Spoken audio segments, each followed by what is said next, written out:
MS global classes के YouTube channel पर सभी विद्यार्थियों का एक बार फिर से स्वागत है।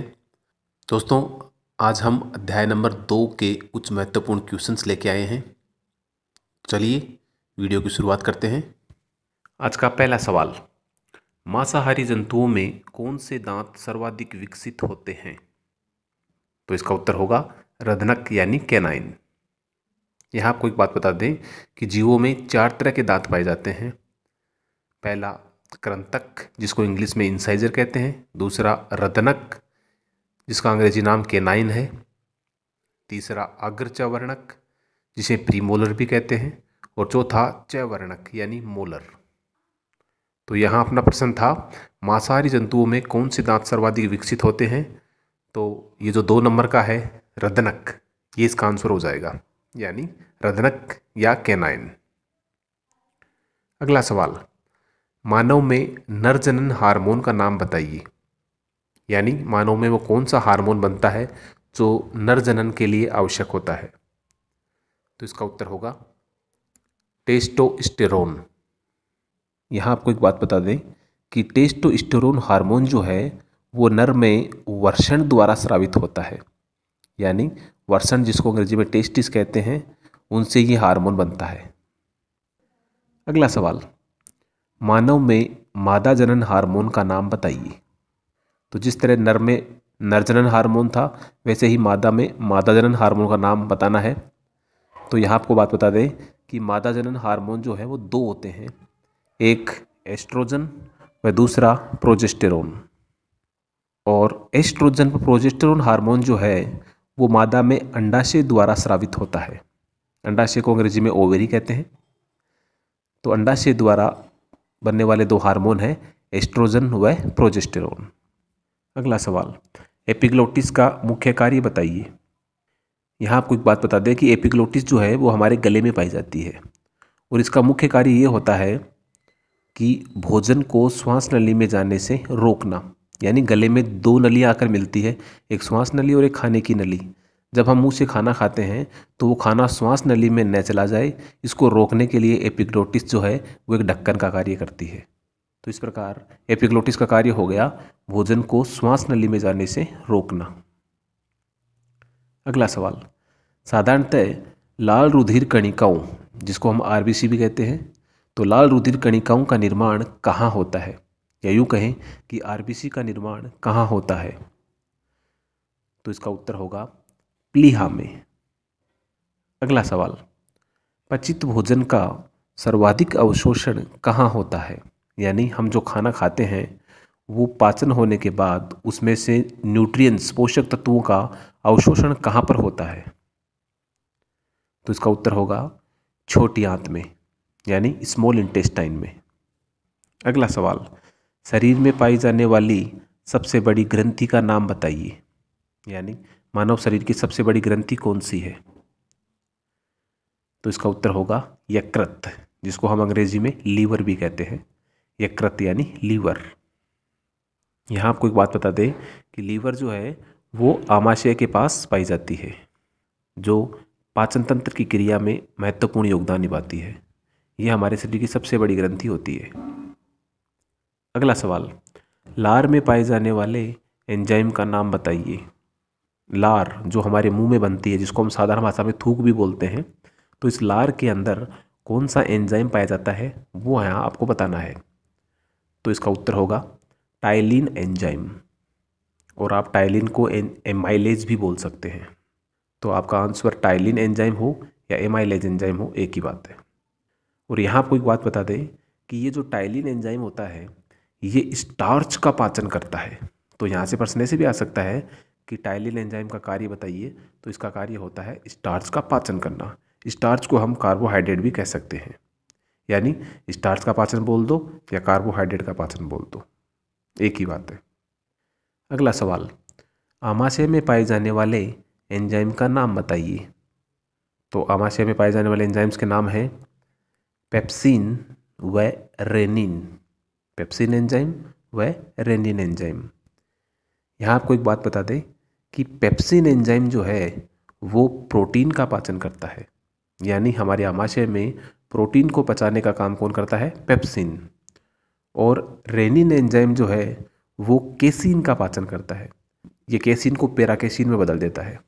तो यहाँ से प्रश्न ऐसे भी आ सकता है कि आमाशय में प्रोटीन का पाचन कौन करता है, तो उसका आंसर होगा पेप्सिन। या फिर ऐसे आ जाए कि आमाशय में पाए जाने वाले एंजाइमों के नाम बताइए, तो आपको वहाँ याद रखना है पेप्सिन व रेनिन।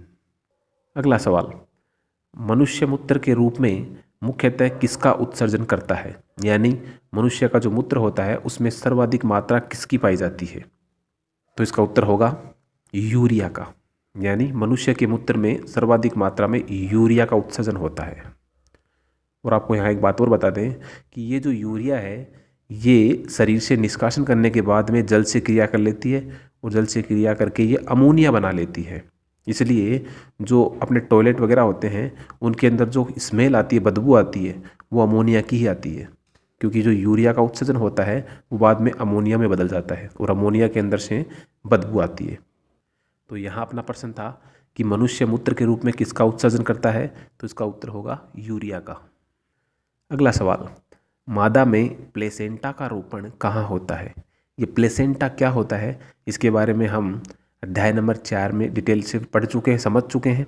बाकी फिर भी समझ में नहीं आया हो तो हम दोबारा बता दें कि प्लेसेंटा का मतलब ये होता है कि जब कोई बच्चा पेट के अंदर होता है तो उसकी नाभि से एक नाल जुड़ी हुई होती है जो मादा के साथ संपर्क में रहती है। इस नाभि के नाल के द्वारा बच्चे को पेट में पोषण मिलता रहता है, भोजन मिलता रहता है। इस नाल को ही प्लेसेंटा कहा जाता है। तो यहाँ सवाल ये है कि मादा में प्लेसेंटा का रोपण कहाँ होता है, तो इसका उत्तर होगा गर्भाशय में, यानी मादा के गर्भाशय में ही बच्चे में ये प्लेसेंटा का निर्माण होता है। बढ़िया प्रश्न है, आ सकता है ये। अगला सवाल, शरीर की मूलभूत संरचनात्मक व क्रियात्मक इकाई का नाम बताइए। यानी हमारे शरीर की जो मूल संरचनात्मक और क्रियात्मक इकाई है वो कौन सी है, अर्थात हमारा शरीर किन इकाइयों से बना हुआ है, तो इसका उत्तर होगा कोशिका, सेल। अर्थात जिस प्रकार एक दीवार छोटी छोटी ईंटों से बनी होती है उसी प्रकार हमारा शरीर भी किन से बना हुआ है, छोटी छोटी कोशिकाओं से बना हुआ है। इसको आप इस तरह समझ सकते हैं। अगला सवाल, ग्लोमेरुलस कहाँ पाया जाता है। ग्लोमेरुलस, इसका उत्तर होगा बोमन संपुट में। देखिए ग्लोमेरुलस होता क्या है, बोमन संपुट होता क्या है, ये आप उत्सर्जन तंत्र के अंतर्गत ही सही तरीके से समझ पाओगे। उत्सर्जन तंत्र में जब हम किडनी के बारे में पढ़ते हैं तो किडनी के अंदर की स्ट्रक्चर होती है ग्लोमेरुलस और वहीं पर होता है बोमन संपुट, तो वहाँ आप उसको अच्छी तरह समझ पाओगे। फिलहाल हम इतना याद रखेंगे कि ग्लोमेरुलस कहाँ पाया जाता है, तो उसका उत्तर होगा बोमन संपुट में। और ये दोनों कहाँ पाए जाते हैं, ये पाए जाते हैं हमारी किडनी के अंदर।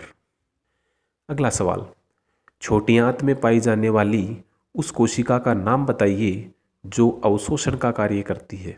यानी हमारी जो छोटी आंत होती है, स्मॉल इंटेस्टाइन, उसके अंदर उस कोशिका का नाम बताओ जो भोजन को सोख लेती है, यानी भोजन से जो न्यूट्रिएंट्स हैं उनको सोख लेती है, तो इसका उत्तर होगा आंत्र कोशिका, और इंग्लिश में इसको बोलते हैं एंटेरोसाइट, आंत्र कोशिका।